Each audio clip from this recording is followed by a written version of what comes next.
Okay, we call the meeting to order. Those who care to, please stand for an opening prayer. I pledge allegiance to the flag of the United States. Let us pray.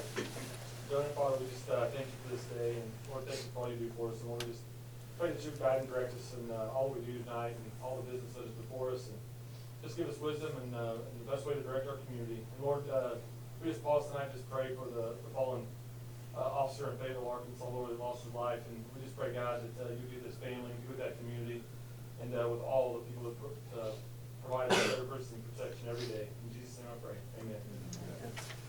I pledge allegiance to the flag of the United States of America and to the republic for which it stands, one nation, under God, indivisible, with liberty and justice for all.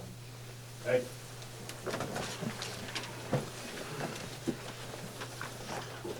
Before we get started tonight, I do want to announce that qualified candidates wishing to run for mayor or city council may file for office at the city clerk's office in City Hall beginning on Tuesday, December 17th at 8 a.m. The last date to file for this election will be Tuesday, January 21st at 5 p.m.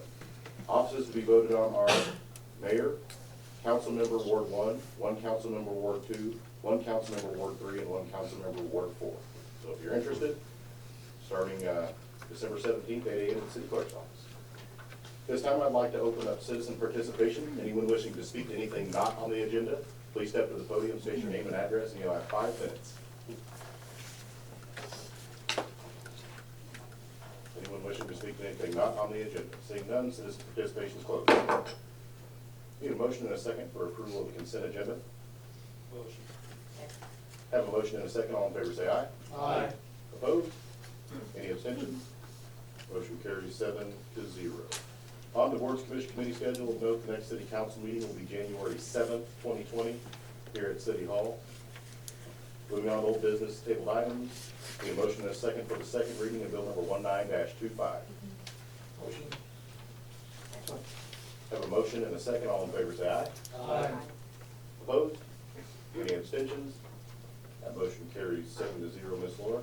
An ordinance of the City Council of the City of Republic, Missouri, amending the municipal code of the City of Republic, Missouri by amending Title for Land Use, Chapter 405, Zoning Regulations, Article 7, Additional District Provisions regarding accessory structures. Thank you. Need a motion and a second for final passage of bill number 19-25. Motion. Have a motion and a second. We had Mr. Tyson at the podium. We had an overview at the last meeting. Any questions, comments, or concerns from council before we move on to a roll call vote? Seeing none, roll call vote. Councilmember Franklin? Aye. Councilmember Dyckman? Aye. Councilmember Wilson? Aye. Councilmember Poole? Councilmember Bashir? Aye. Councilmember Jones? Councilmember Self? Aye.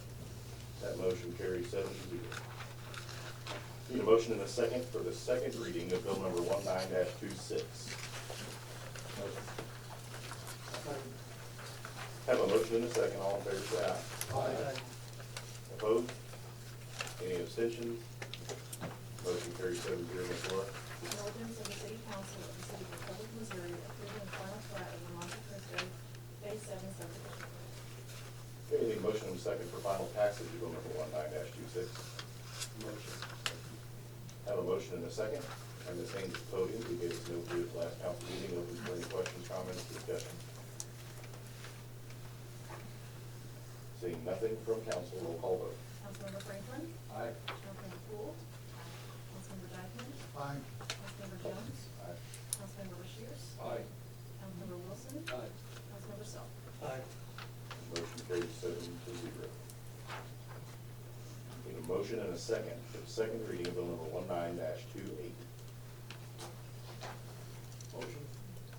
Second. Have a motion and a second. All in favor say aye. Aye.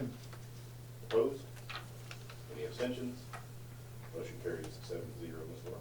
An ordinance of the City Council of the City of Republic, Missouri approving an annexation of approximately 35.33 acres located at 2887 East Pine Street in adjacent right-of-way, parcel ID 881715301025. Thank you. Need a motion and a second for final passage of bill number 19-27. Motion. Second. Have a motion and a second. Again, we have Ms. Haynes at the podium for any questions, comments, or concerns based on the previous presentation. Seeing nothing, roll call vote. Councilmember Poole? Aye. Councilmember Sal? Aye. Councilmember Franklin? Aye. Councilmember Rushiers? Aye. Councilmember Dyken?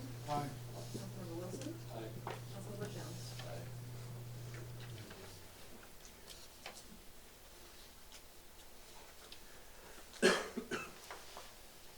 Okay. Need a motion and a second for the second reading of bill number 19-28. Motion. I have a motion and a second. All in favor say aye. Aye. Opposed? Any abstentions? Motion carries 7-0. Ms. Laura? An ordinance of the City Council of the City of Republic, Missouri, amending the municipal code of the City of Republic, Missouri by amending Title IV Land Use, Chapter 405, Zoning Regulations, Article 1, in general, and Article 3, Zoning Districts, Use and Regulations regarding medical marijuana. Thank you. Need a motion and a second for final passage of bill number 19-28. Motion. Second. Have a motion and a second. And we have Mr. Tyson at the podium for questions, comments, concerns, discussion from council. Seeing nothing, roll call vote. Councilmember Wilson? Aye. Councilmember Poole? Aye. Councilmember Self? Aye. Councilmember Franklin? Aye. Councilmember Rushiers? Aye. Councilmember Jones? Aye. Councilmember Dyken? Aye. Motion carries 7-0. Moving on to the next bill, need a motion and a second for the second reading of bill number 19-29. Need a motion and a second. Have a motion. Do I have a second? Have a motion and a second. All in favor say aye. Aye. Opposed? Any abstentions? Motion carries 7-0. Ms. Laura? An ordinance of the City Council of the City of Republic, Missouri, amending the municipal code of the City of Republic, Missouri by amending Title II Public Health, Safety, and Welfare, Chapter 215, Offenses, and Article 11, Offenses concerning drugs and alcohol regarding medical marijuana. Thank you. I need a motion and a second for final passage of bill number 19-29. Motion. Should that be 19-30? Or is it my mistake? No, we're on 19-29. Sorry. So reopening that, 19-29, need a motion and a second for final passage. Motion. Have a motion and a second, and Mr. Ison here for questions, comments, concerns, discussion. Seeing nothing, roll call vote. Councilmember Self? Aye. Councilmember Dyken? Aye. Councilmember Franklin? Aye. Councilmember Wilson? Aye. Councilmember Poole? Councilmember Jones? Aye. Councilmember Rushiers? Aye. That motion carries 7-0. Two more on the agenda for second reading, so I need a motion and a second for the second reading of bill number 19-30.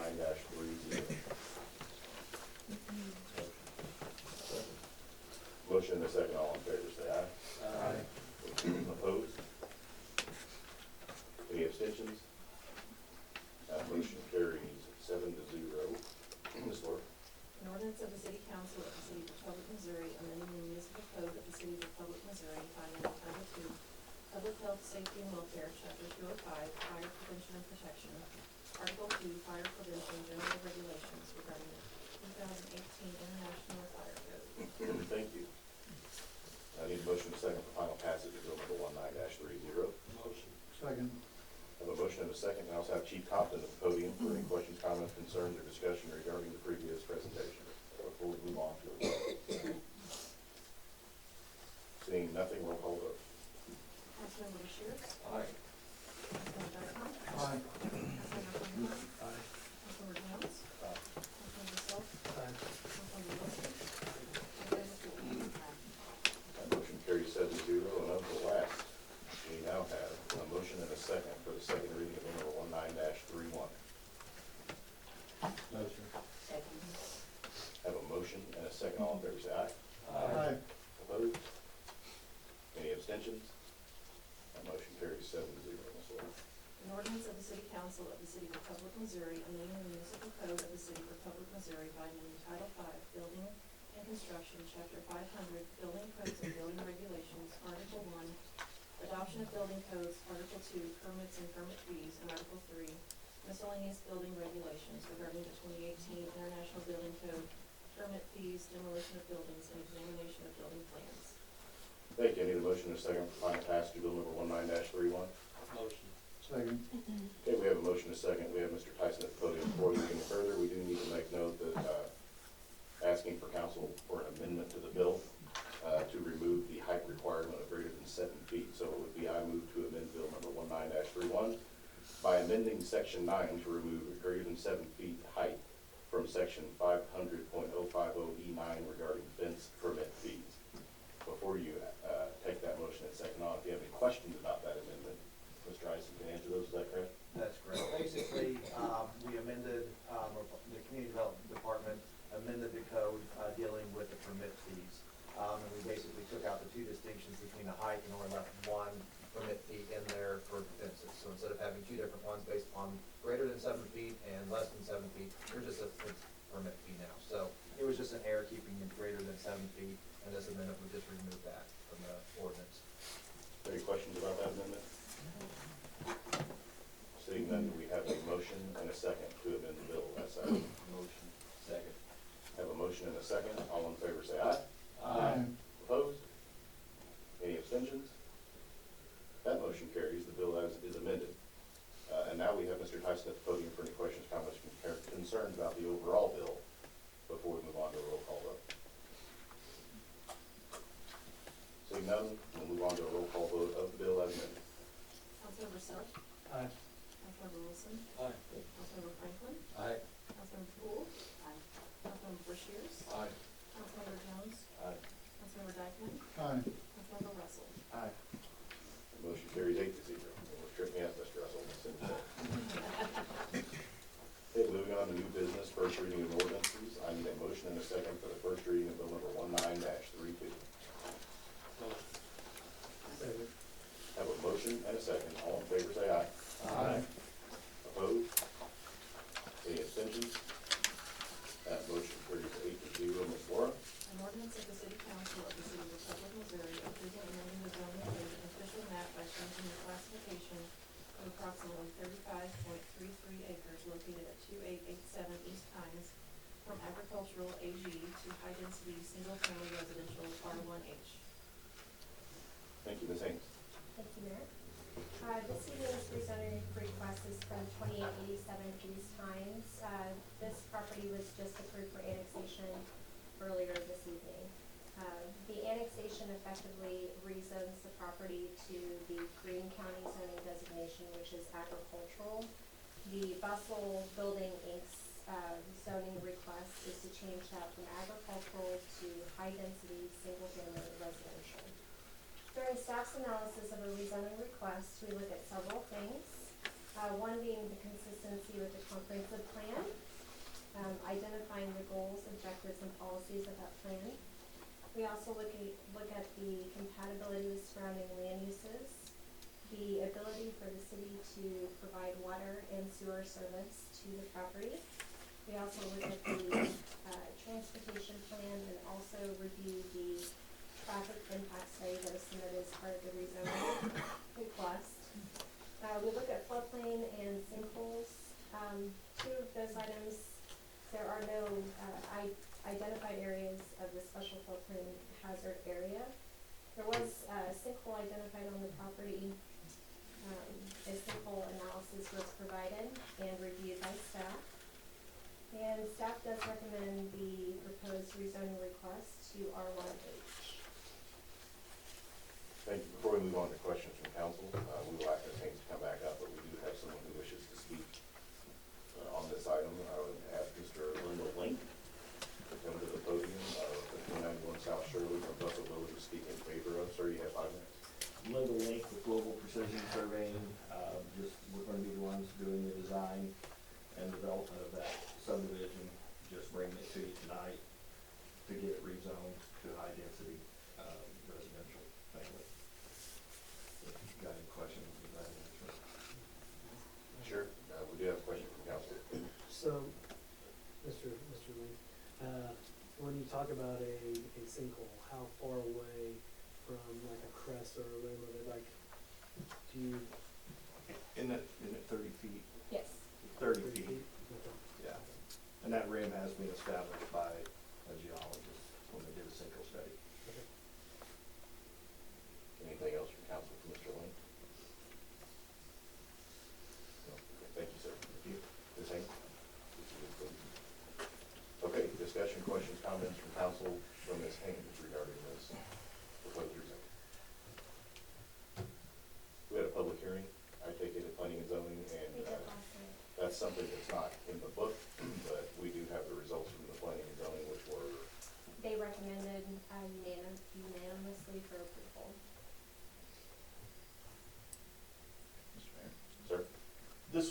plan the whole time, correct? Like, to rezone it and then shift it over into this Yes, as far as, annexes, sorry, yes. words. I'm having trouble out with that lately also. Yes, the applicants, are looking to develop the parcel for a residential subdivision. So since it was not in the city, annexation is the first part, rezoning being the second part. And I have a feeling you'll be seeing a preliminary plat in the next couple months. One quick question, and maybe Chief Compton. Yes, Water flow issues in the area? we should be just fine. They're gonna have to hit a target of 1,500 gallons a minute, which is established by the code. We have good flow up in Hines. They'll have to loop it within the subdivision, and Linda will do all that in the design. Okay, So there shouldn't be any issues. okay.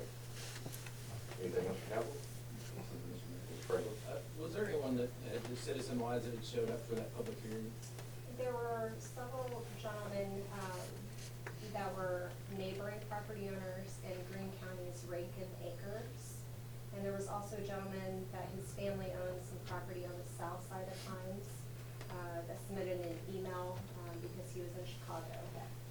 Most of the concern, last night was, just Hines itself. People apparently drive, maybe a little bit over the speed limit, so general safety of Hines.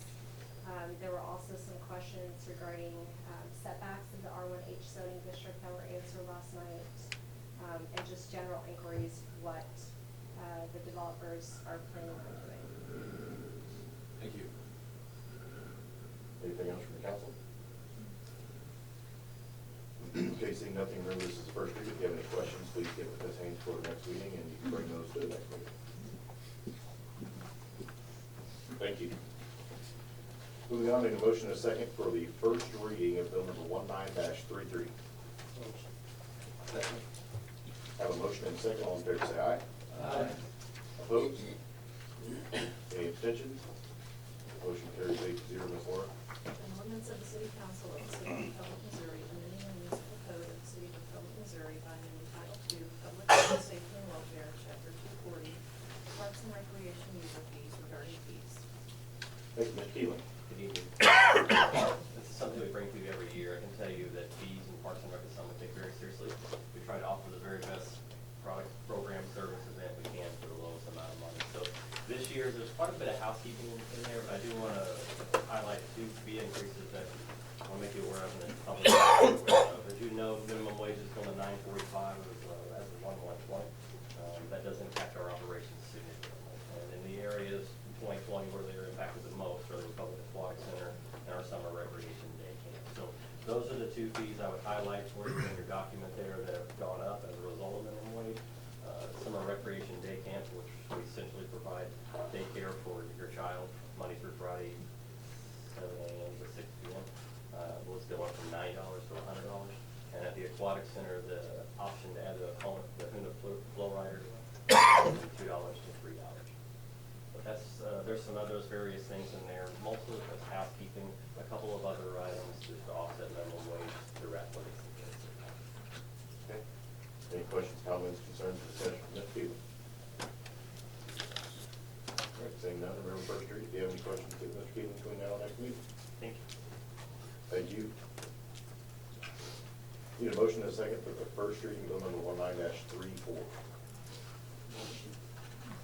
Second. Two motions and a second. All in favor, say aye. Aye. Opposed?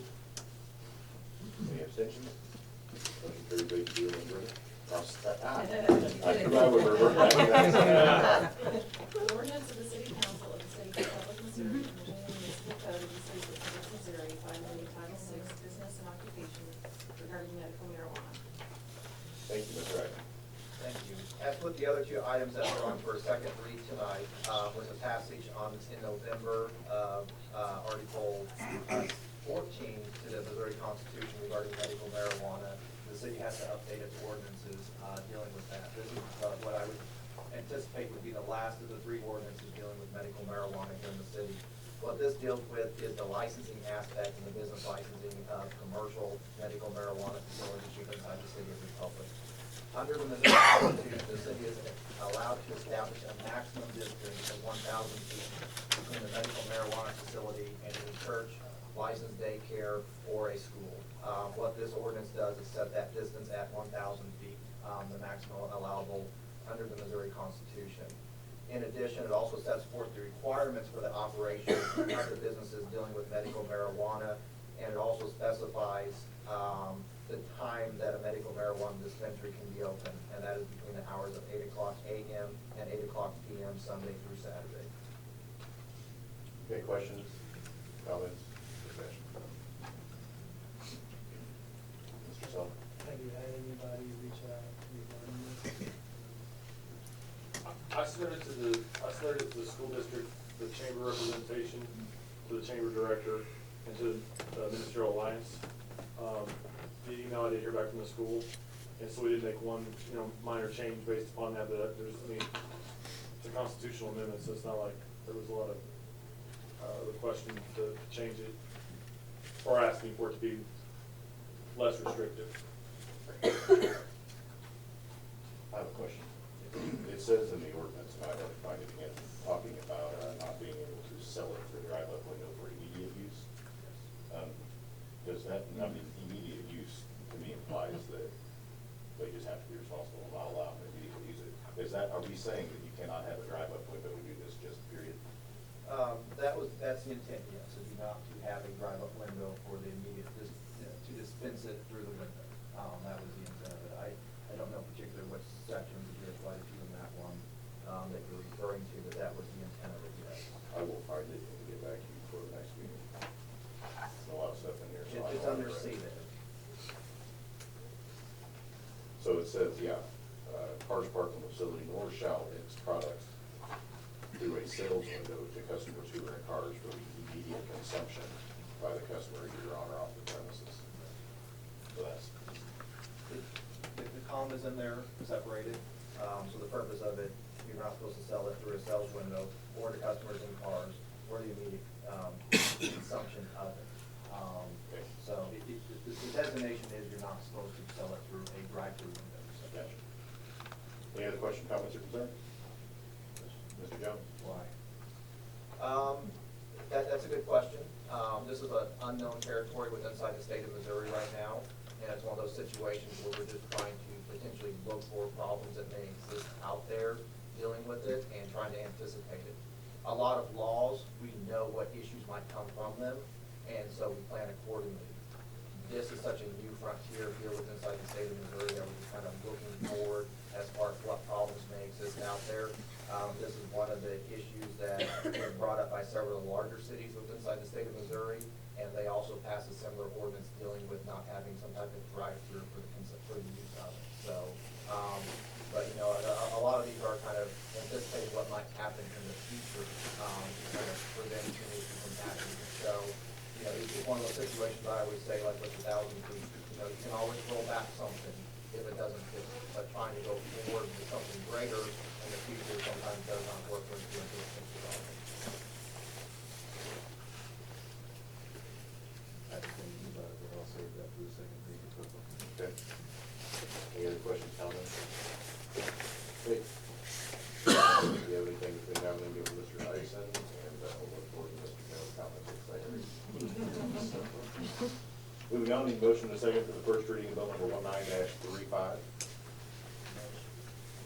Second. Motion and a second, all in favor say aye. Opposed? Any abstentions? Motion carries 8-0. Ms. Laura. An ordinance of the City Council of the City of Republic, Missouri, authorizing the execution of an intergovernmental agreement between the City of Republic, Missouri and the City of Springfield, Missouri for the acquisition of photometry, providing more accurate geographical information system. Thank you, Ms. Scott. This agreement authorizes us to enter into a cost share with several other agencies all throughout Greene and Christian counties to purchase what is referred to in a proprietary sense as photometry, but what it really is orthophotography. So what we get from this product is aerial photography from a bird's eye view, the straight down, and then also from 4 different angles at approximately 45 degrees. And we get that product cost share agreement enables us to do is they shoot it in tiles, and we just have to share the cost of the tiles we are interested in. And what that does is it drives everybody's costs down. So we get the entire product, but only have to pay a very small fraction of the cost. It is a very kind and very regional thing that all the agencies do together. So it's a very good deal. We use this photography every single day, all throughout the day. It's a core part of how we do what we do. Okay. Questions, comments, concerns, council? Did we do this last year, or was it 2 years ago? We do it every 2 years. Okay, it's been very useful, as you say. Extremely good. Okay. Questions from council? Again, we're at the first reading. Mr. Tyson. Moving on, I need a motion and a second for this first reading of bill number 19-36. Motion. I have a motion and a second. All in favor, say aye. Aye. Opposed? Any abstentions? Motion carries 8-0. Ms. Laura? An ordinance of the City Council of the City of Republic, Missouri, authorizing the city administrator to enter into a development agreement with Franklin Development LLC and Drury University for public improvements to the Garden Business Park. Thank you, Mr. Cameron. Thank you, Mr. Mayor. As many of you know, in October of 2016, this council approved the development agreement with Drury University and Rankin Development, where we constructed approximately 2,600 feet of street, water, sewer, stormwater for the Garden Business Park. As you know, that property is beginning to, those lots are beginning to fill. The city has been reimbursed all but $280,000 of the original first phase.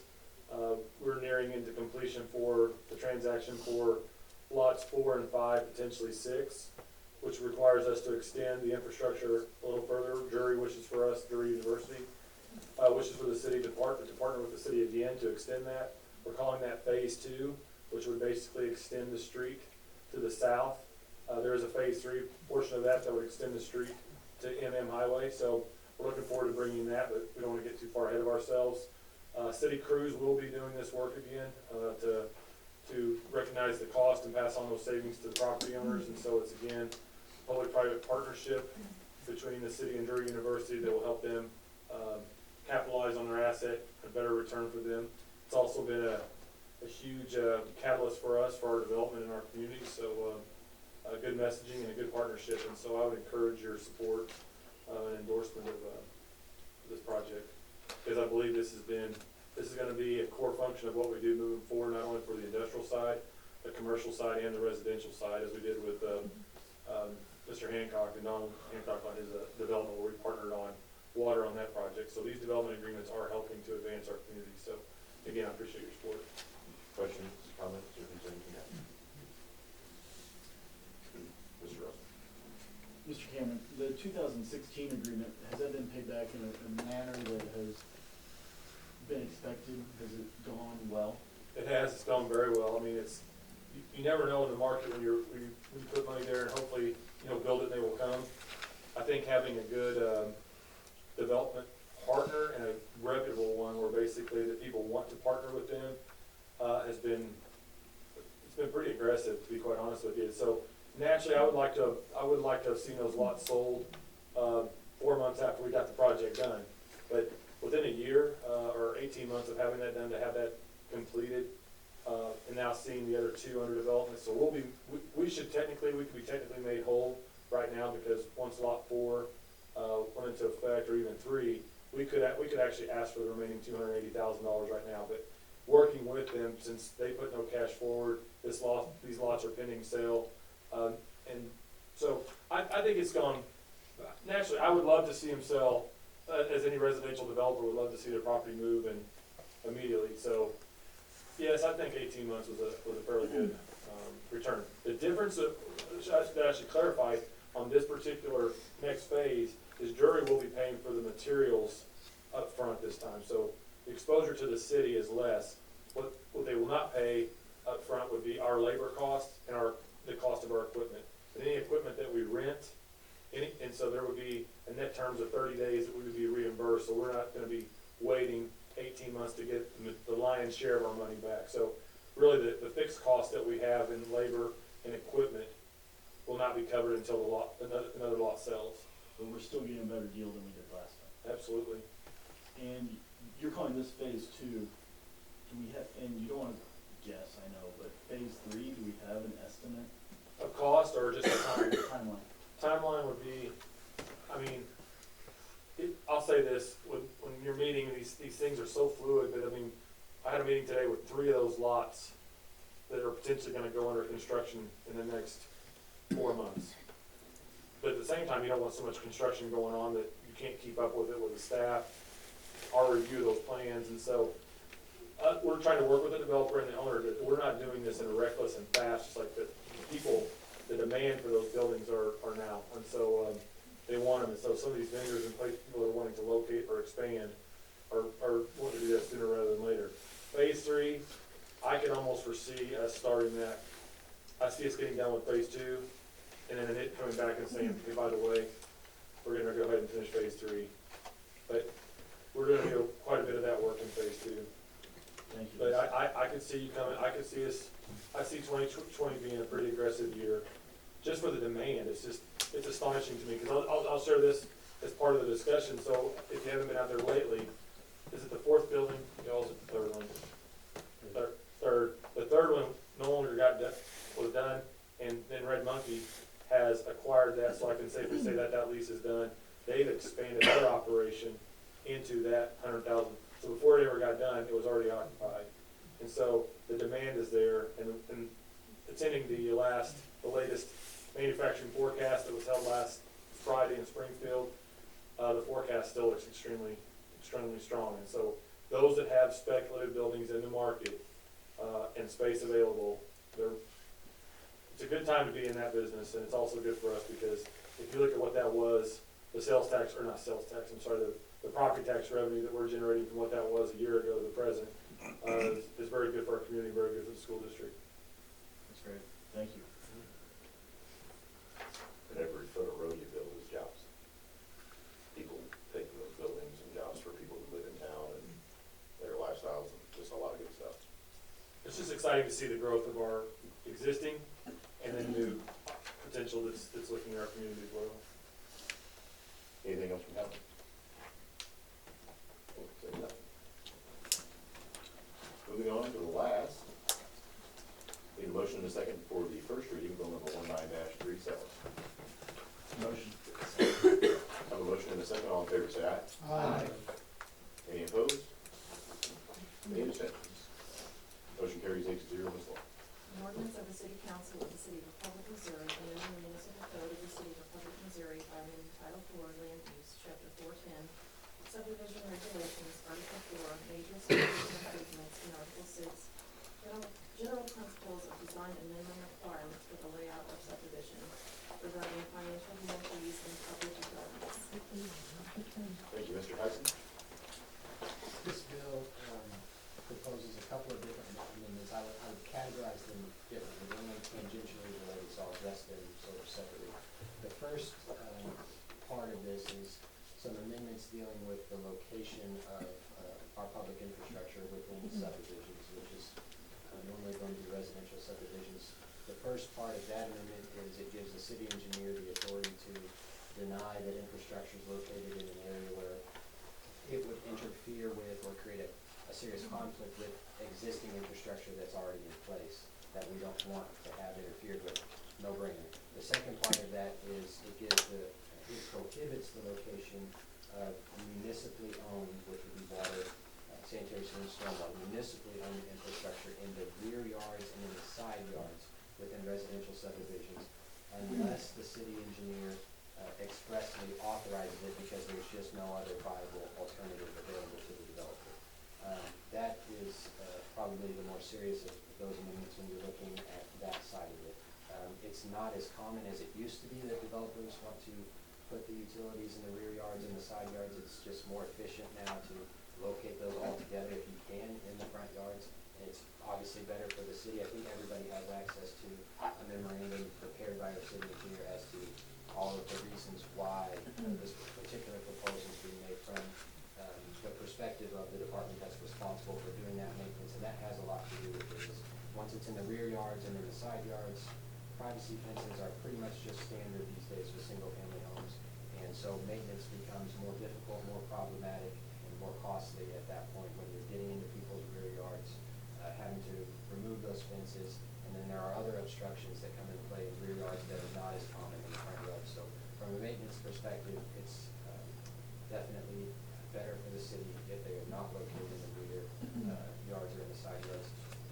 Where this is more problematic today is not so much with the water and sanitary sewer, but with the stormwater infrastructure, especially if it is an open channel, and especially if it is an open channel that is significantly deep or has steep side slopes that make it difficult for just the typical homeowner to perform maintenance. What you get there is a situation where it can sometimes stay very wet, making it difficult, or because of the steepness, you can't use a lawnmower. And so and a lot of times there's a perception that because there's a steep ditch back there, that must not be my property. And so it typically will get fenced off, and sometimes people are often surprised later after they've purchased their home to find out that no, that is a part of their lot, it is their private property, and they are responsible for maintaining the vegetation that grows there. Obviously, if there's a stormwater management problem, the city would intervene to perform that maintenance, but just the regular maintenance of the vegetation, we don't do that and don't have a funding source or planning to begin to do that. So this is definitely something that puts the city in a much better position from a maintenance standpoint, provides some more protection for the homeowner that, I'd say, may not be paying as much attention, but just, in the normal course of how that transaction goes, doesn't become aware of that for a variety of reasons. It could happen to anybody. But it's important to note that there is that provision for the city engineer to authorize it where the topography just makes it where there's no other viable alternative. And it puts us in a position to negotiate that with the developer to make sure that it's something that we can expect reasonably to be maintained. So that's the first category of what we're meeting here. The other category is dealing with financial securities for public infrastructure. So and we've discussed this a little bit before. What we continue to run into and have run into in the past is situations where the market it drives developers to want to phase, so you might acquire 40 or 60 acres, and you want to develop that in phases, probably with 20 lots at a time. So you may have a 40-acre residential subdivision that you want to develop in 6 separate phases. Some of these developments are going to include what we refer to as a master plan improvement, so a water main, a sanitary sewer main, or a collector or arterial road that's supposed to go through this development. It's the developer's responsibility to build that infrastructure as a part of their subdivision development. And those things are typically expensive, and so the developer faces a lot of very strong incentives to defer the construction of those particular improvements to the later phases, and in most cases to the very last phase.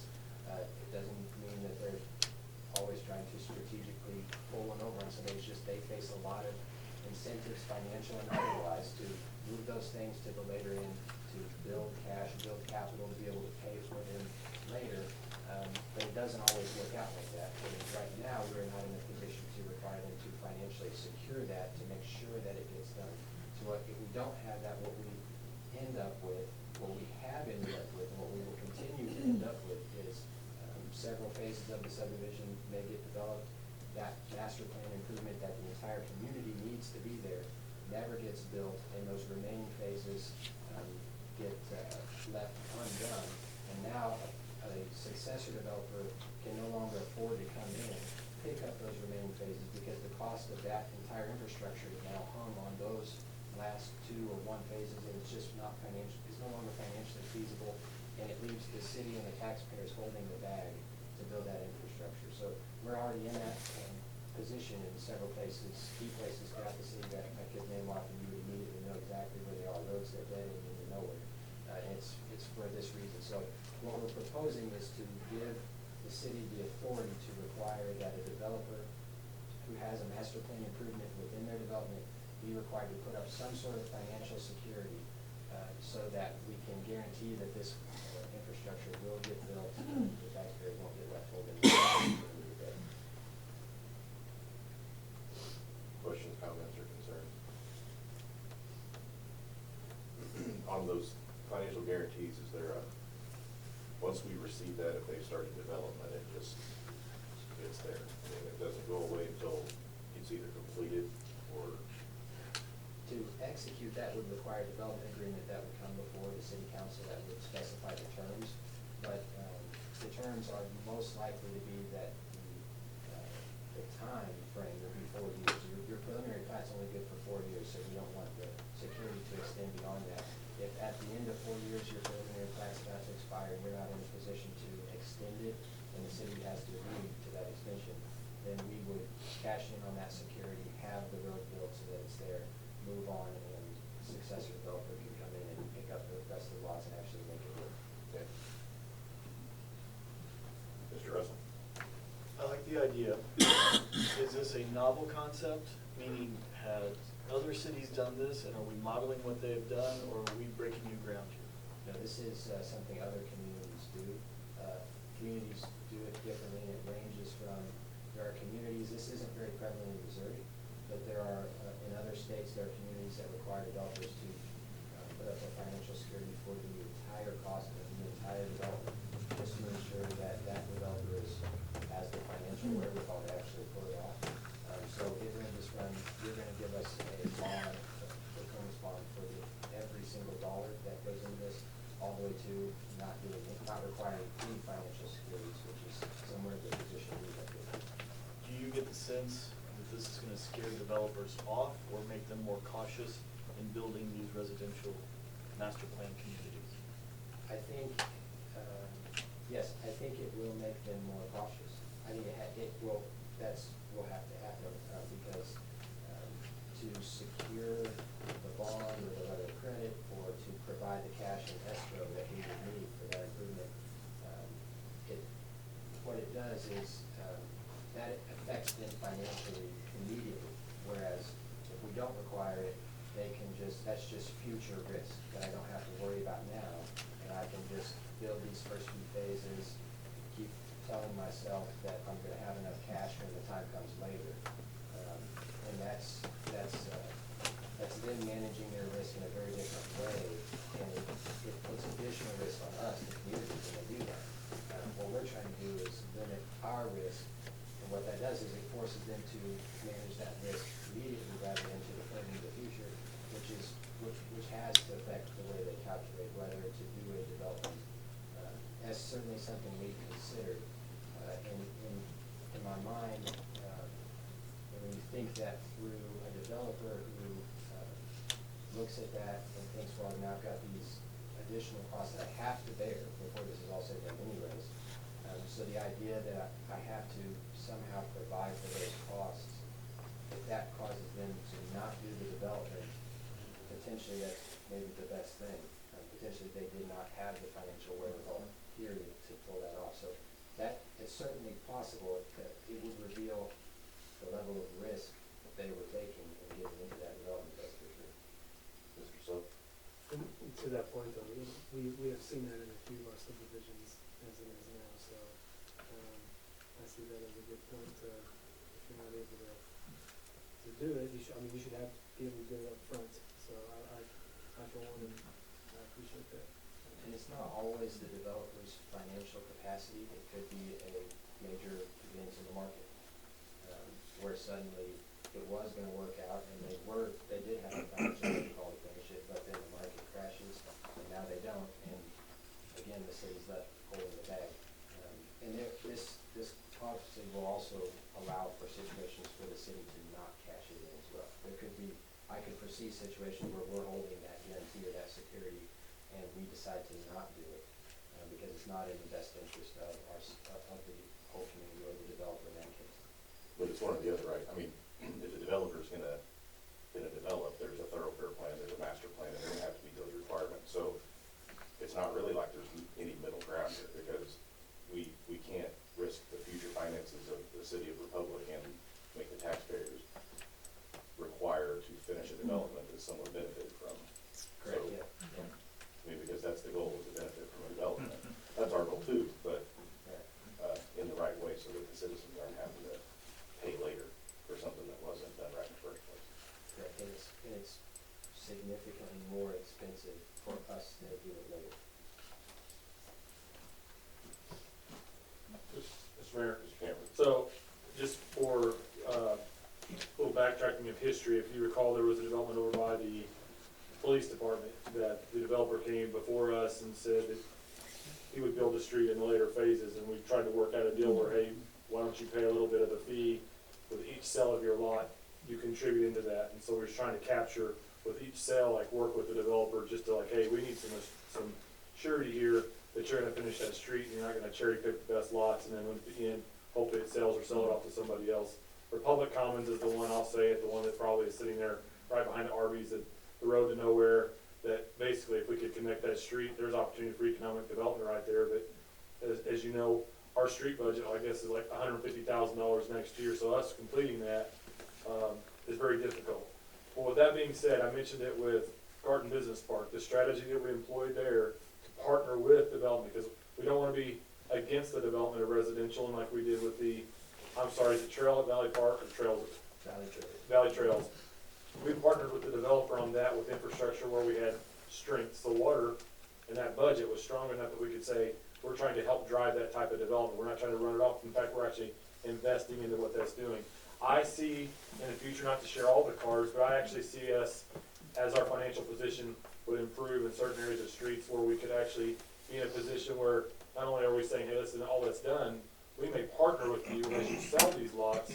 We want to help drive that type of residential development. If we're trying to drive that type of market into those certain areas, where we're trying to boost the area, I could actually see us becoming a capital partner to some extent on the residential side with streets. That's long vision down the road. But if you look at it, I'm trying to think of the property on 174. Well, a lot of the holdback on that property is it's a, help me out, what is Kansas on 174 going out of town? What is that road supposed to be? Secondary arterial. Secondary arterial. Well, what is the barrier to that is you cannot build a house, help me out, fronting those streets. They have to back up to it.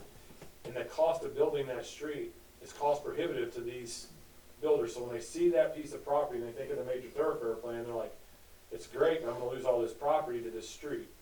Well, that street benefits the whole entire community. So somewhere if the city would begin to partner with the developer on saying, listen, the part that would be your portion, but the part that we're benefiting from the overall, the secondary arterial, if we could find a common ground for that, I don't think that what we're talking about, I think those would be a great blend of protecting our resources, but also saying, hey, we want to put skin in the game, because after 2007, the market changed drastically. People don't want to put in tons of money in infrastructure only to see the market go down, and then all of a sudden, we built all your streets for you, now we can't sell lots.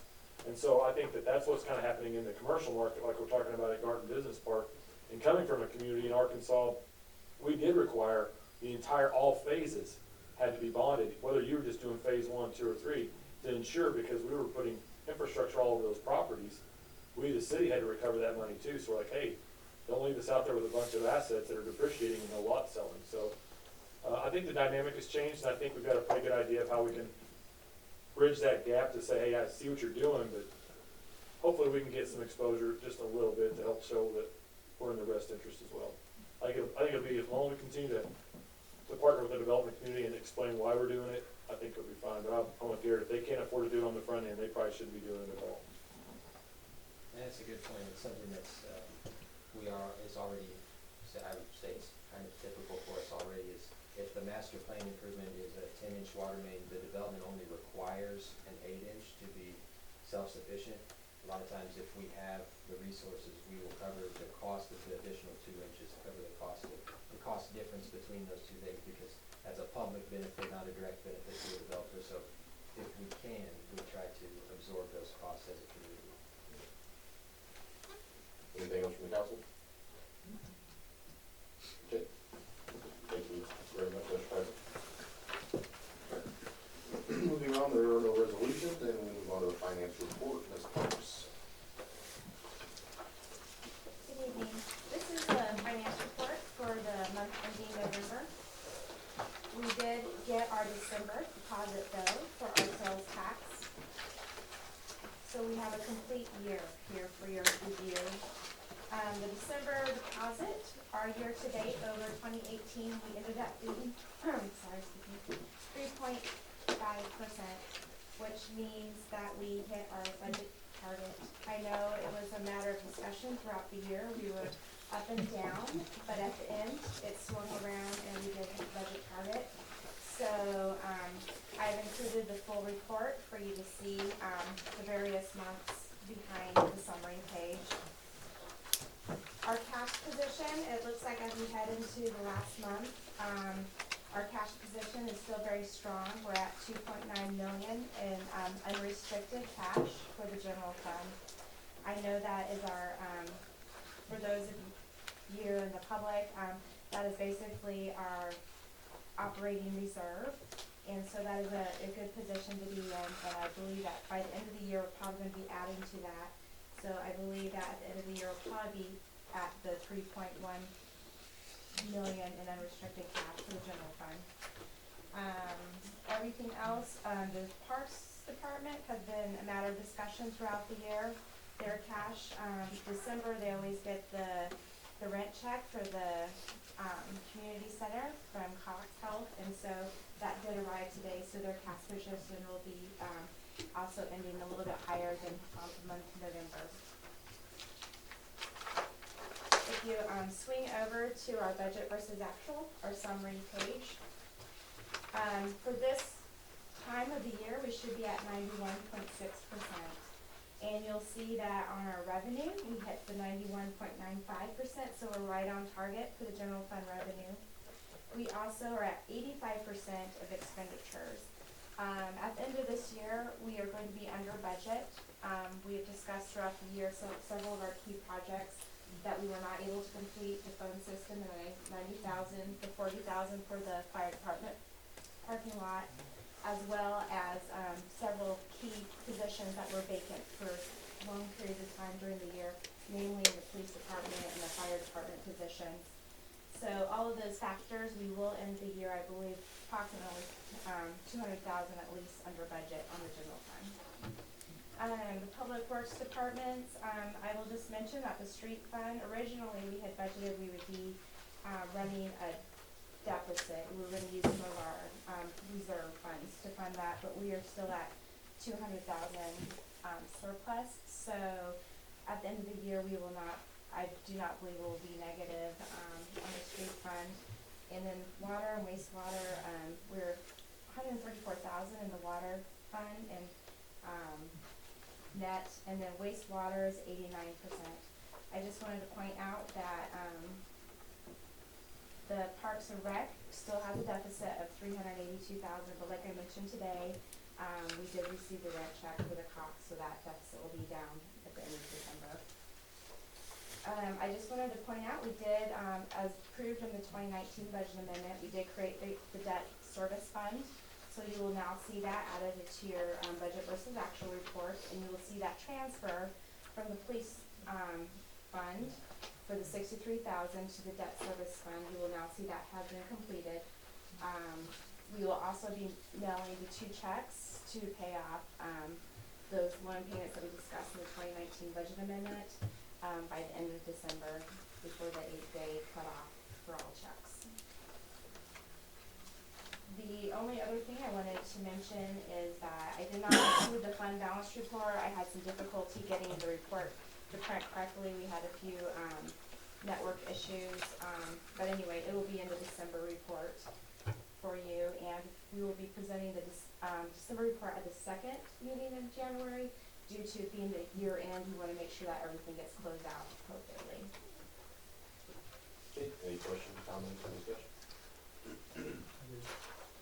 Mr. Song? I think it's great that a government operates under budget, so to anyone and everyone that had a part of that, thank you. Not to continue on with the state of Missouri and the woes we've had with reporting and revenue, but is it likely that in January or possible that we would see some kind of additional funds come in that were justified in this period? I have no indication that would happen. Talking to the Department of Revenue, the contacts that I have there, they do not see anything out of the ordinary. I have been tracking for management various businesses, and there's really no rhyme or reason.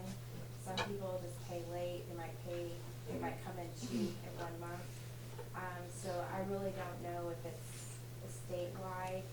I mean, I have heard from other cities that theirs are up and down as well, and as we know, we were tracking with Greene County just about the same, and the same as the City of Springfield, but Department of Revenue, I have not gotten any answers or indication that we would. Okay. Anything else? All right, thank you very much. Moving on to reports from staff, Mr. Campbell. Thank you, Mr. Mayor. So I'm gonna start with where Debbie was at. You've heard about this infamous phone system ever since I arrived. It's been this $90,000 looming system that was going to, if it failed at any time, we had to buy the parts off of eBay. And so this last lightning strike, it took out 10 of our phones, and we were down to like, what we're gonna do. So for every year, we pretty much had this $90,000 in the budget for the last 3 or 4 years, and we had it in there again. With that being said, sometimes you want to report the great things. This is one of those great stories where, with our staff researching ways to address the phone system and how to get that done, our new IT director was able to research our phone system, our lines, and basically by eliminating a bunch of lines and working with outsourcing it, I guess, and basically leasing the system, he was able to eliminate the lines that actually paid for the lease, put a brand new phone system in. So basically saving the citizens $90,000 and actually going to recognize savings in that. And so I share that because it's not so much just to pat yourself on the back, but it's what this staff is looking to do every single day. And I appreciate that work because we report more things of where we've cut costs and done those savings is because we're trying to demonstrate that we are trying to be frugal and maximize every dollar that we can. But what that being said is it's one of those situations where we're in 2020, we're going to have to ask for another measure of some sort to address the funding deficit in our public safety. And so that $90,000 where it saved us, where we had it, it'll pay for an officer or a firefighter for a year and a half, and then it's gone. So it's nice to save the $90,000, but we're going to have to address our public safety deficit. But I'm extremely proud that we balanced this budget again, and for everyone that worked very hard to get that done. But I greatly value when I see someone bring to us, we were all kind of shocked, like, what's this phone system going to be? I've said no so many times to the phone system, like, we'll just wait, and then they bring some idea. So I just think that I appreciate the staff and the work that they do to get that done. Also in the admin report tonight, there's a project I think we brought to you, that permission to apply for a grant through the OTO for the trail system out to Wilson's Creek National Battlefield. The total expense for that project was about $1.4 million. We submitted for a competitive grant with other cities in the region for these funds. And this last week, we were awarded approximately $400,000 is about what the number would be for that project. What I appreciate about our staff, Garrett and Jared, went to the OTO to present this. They could have held their ground and said, we want the full amount. There was another project that has actually got all their right-of-way in our region, which is the city of Ozark, and something that will benefit our region, not just our community. So basically, with that, our staff actually advocated on behalf of Ozark's project, which would have reduced our amount, which did reduce our amount. But for us to get the amount of money we did, we got it for the design and the right-of-way acquisition through Andrew's help, working with Greene County Transportation. Greene County is going to they're going to go and acquire the right-of-way for us. So basically, a project that was not on the radar, going from the Wilson's Creek National Battlefield all the way tying into our trail system, we're going to get the design, the right-of-way, and it acquired without any cost. Well, there's a match from the city that we're going to participate in. With that being said, that's going to take about a year for all that stuff to come together anyway. The next round of grant funding will come along available, and we'll reapply again. So I appreciate the way we've gone about it, because the best way to get the funding is to have your right-of-way purchased and your design done. That's how you get the funding applied for the full amount for the grants, which is why our staff recommended as well, with the rest of the other members, to recommend Ozark's project. So hopefully, a year from now, we'll be reciprocating that effect, and folks will be seeing the value of our project and providing a large, significant amount of funding. But I commend the staff for getting that done. The annual report, we're preparing it, the state of the city, we'll be getting that out, I believe.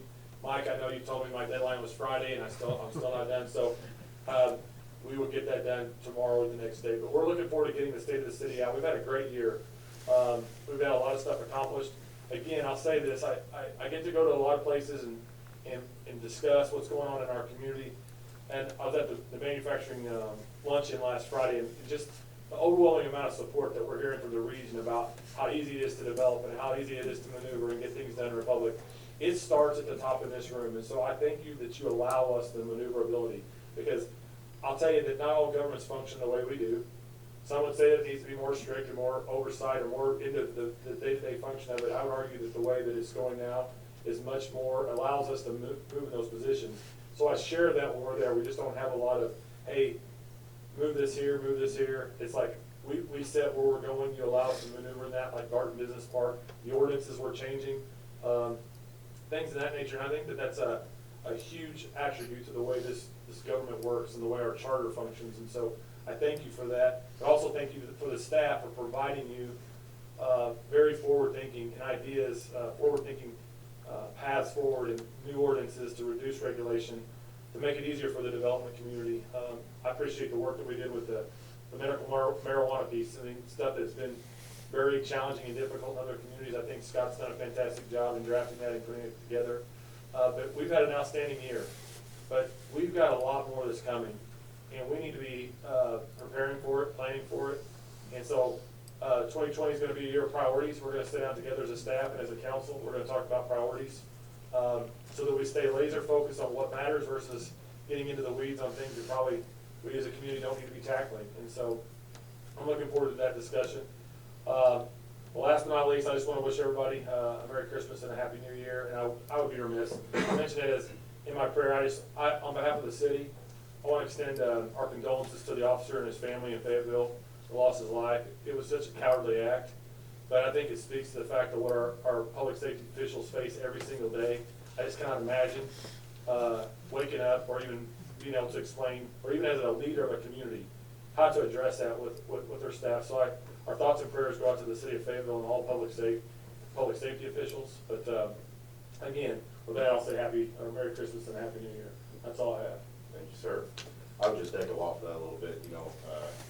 It goes back to, you talked about that ballot measure. And I think, first off, what you just said about the public safety officials is so true. And the fact, having the unique standpoint of having worn a gun and a badge for the better part of my adult life, I know what it's like to walk out every day. I know we choose that, but it doesn't mean it's any less dangerous when you walk out every day and tell your family goodbye and not really sure that you're going to come back and see them. So I don't think that we can just stand idly by and look at what we have currently with our staffing, retirement, pay levels, compression issues, and not do something. So some of the things I had heard last time, which I know there were things in that ballot measure that people didn't agree with whether it was City Hall or some other items, and I heard a lot of, well, if it was just for the folks, I'd be all on board. If it wasn't for this other stuff, I'd be all supportive of it. So I'm looking forward to those people's support when that time comes around. I just think we are showing as a city that, aside from that we don't just waste money. I mean, we came in under budget this year. We actually budgeted less next year than we did this year. And staff is constantly, you guys sit in here every council meeting and hear the creative ways they find to save this city money. But those aren't things, those are chips in the iceberg. Those aren't things that are going to fix a problem like the funding issues we have in public safety. So something's going to have to be done. And we all get into this to do what's right. And you all have to decide what's right by you and the people you represent. So I'm just looking forward to the discussion and finding some ways to make it happen. So with that, turn it over to the council for anything. I just want to wish everybody a